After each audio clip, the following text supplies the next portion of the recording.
Hello बच्चों, let's read the question. The question says assertion.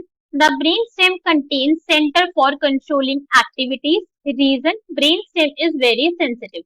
यहाँ पे क्वेश्चन में हमें दो स्टेटमेंट गिवन, एक असर्शन और एक रीजन. असर्शन में हमें मेंशन है कि जो ब्रेन स्टेम होती है उसके पास क्या प्रेजेंट होते हैं, सेंटर प्रेजेंट होते हैं जिससे कंट्रोलिंग एक्टिविटीज को रेगुलेट करा जाता है. डिफरेंट डिफरेंट सेंटर वहाँ पे प्रेजेंट है. रीजन में हमें यहाँ पे क्या मेंशन है कि जो ब्रेन सेंटर होता है वो क्या है, काफी ज्यादा जो ब्रेन स्टेम है अपने आप में बहुत ज्यादा सेंसिटिव है. तो अब हमारे क्वेश्चन स्टार्ट करते हैं. सबसे पहले हम क्वेश्चन को सॉल्व करने का की कॉन्सेप्ट देखेंगे. की कॉन्सेप्ट. सो क्वेश्चन को सॉल्व करने का की कॉन्सेप्ट क्या है हमारा, कि हमें ब्रेन स्टेम के बारे में पता होना चाहिए. Okay, brain stem. अगर हमें पता है कि ब्रेन स्टेम क्या होती है तो हम हमारे क्वेश्चन को इजिली सॉल्व कर सकते हैं.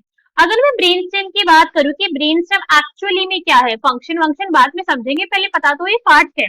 तो ये क्या होता है, this is basically stock like structure. Stock मतलब क्या था समझ लो, एक डंडी जैसा स्ट्रक्चर, रॉड जैसा स्ट्रक्चर होता है. Okay, stock like structure.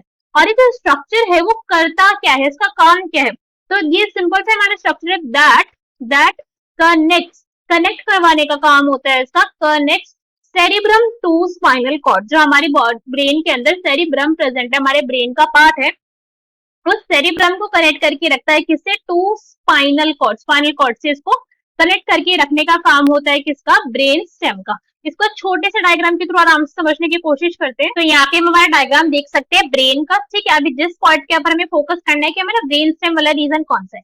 तो ये वाला जो रीजन होता है, this is basically the cerebrum. ये क्या है, ये सेरिब्रम वाला रीजन है.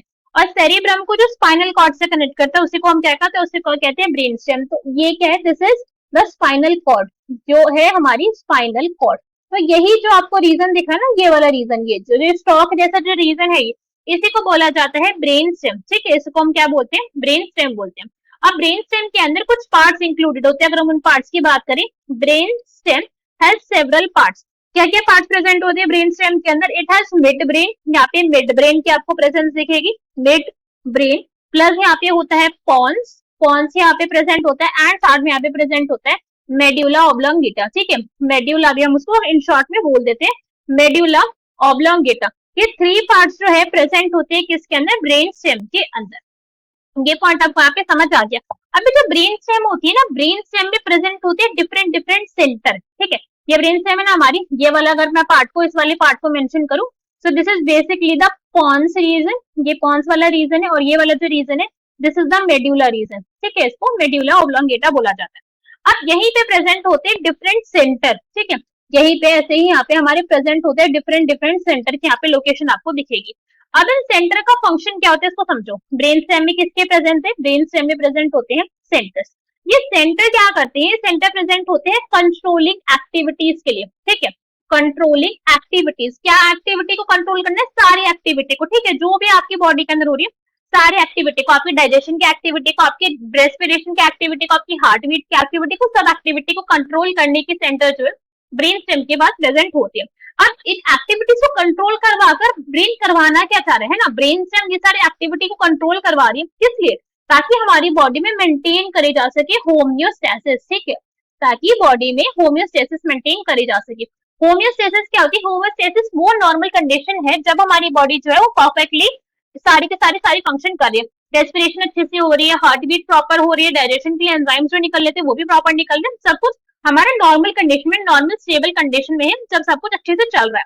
ठीक है, अब ये किस तरीके से कंट्रोल करवाते हैं ये सेंटर हमारी बॉडी के अंदर, इस पॉइंट को यहाँ पे हम समझते हैं.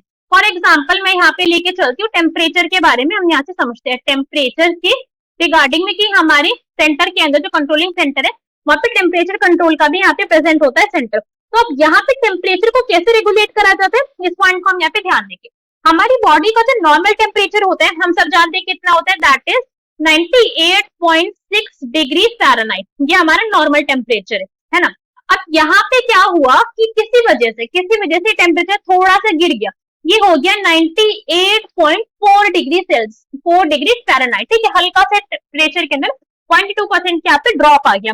अब ये जो 0.2% का ड्रॉप है, वैसे देखने में लग रहा है थोड़ा सा जो ड्रॉप है क्या हो जाएगा, मगर इससे बहुत ज्यादा इम्पैक्ट पड़ सकता है. तो ये जो थोड़ा सा ड्रॉप आया है ना, इस थोड़े से ड्रॉप से क्या हो जाएगा, जो हमारा ब्रेन सेंटर है वो हो जाएगा फटाफट से इस थोड़े से सेंटर से एक्टिवेट. ठीक है, ये हो जाएगा एक्टिवेट कि भैया कुछ दिक्कत आ रही है बॉडी में, चेक करो जाके क्या प्रॉब्लम आई है. तो जैसे ही हमारा ब्रेन सेंटर यहाँ से हुआ एक्टिवेट, कि कुछ प्रॉब्लम है, हमारे जो ब्रेन है फिर वो सिग्नल भेजेगा तो यहाँ पे हमारे पास कंट्रोलिंग सेंटर प्रेजेंट है, कंट्रोलिंग एक्टिविटीज के लिए कि भाई क्या कर रही हो बॉडी, ध्यान का है तुम्हारा, बॉडी के अंदर सारी प्रॉब्लम हो रही है, ठीक करो उनको। तो जैसे टेम्परेचर गिरा, हमारी बॉडी ने क्या स्टार्ट करा दी, हमारी बॉडी ने स्टार्ट करवा दी यहाँ पे शिवरिंग, बॉडी ने स्टार्ट करवा दी शिवरिंग, आप कपकपाने लगे। आपको नॉर्मली क्या लगता है कि ठंड लग रही है इसलिए कपकपा रहे, मगर इसका उल्टा मैकेनिज्म है यहाँ पे, ताकि हमारी ठंड लगनी बंद हो इसलिए कपकपाहट होती है। आपने देखा होगा ना, जब शिवरिंग होती है बॉडी की एक्टिविटी कितनी फास्ट हो जाती है, हाथ पैर कितने तेज हिलने लगते हैं, आपके टीथ क्लैटर करने लगते हैं, बजने लगते हैं। ये किस लिए हो रहा है, ताकि आपकी बॉडी का जो मेटाबॉलिक रेट है, जो बॉडी का मेटाबॉलिक रेट है वो क्या कर जाए, मेटाबॉलिक रेट हो जाए इंक्रीज। जैसे ही मेटाबॉलिक रेट यहाँ पे इंक्रीज हो जाएगा, जो टेम्परेचर हमारा ड्रॉप हुआ था वो फिर से इंक्रीज कर जाएगा, वो फिर से नॉर्मल पर आ जाएगा 98.6 डिग्री सेल्सियस पर।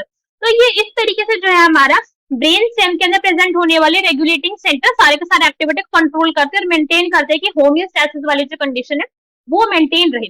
यहाँ पे जो हमारे ब्रेन स्टेम है ना, कि बहुत ज्यादा सेंसिटिव होता है, इट इज वेरी सेंसिटिव।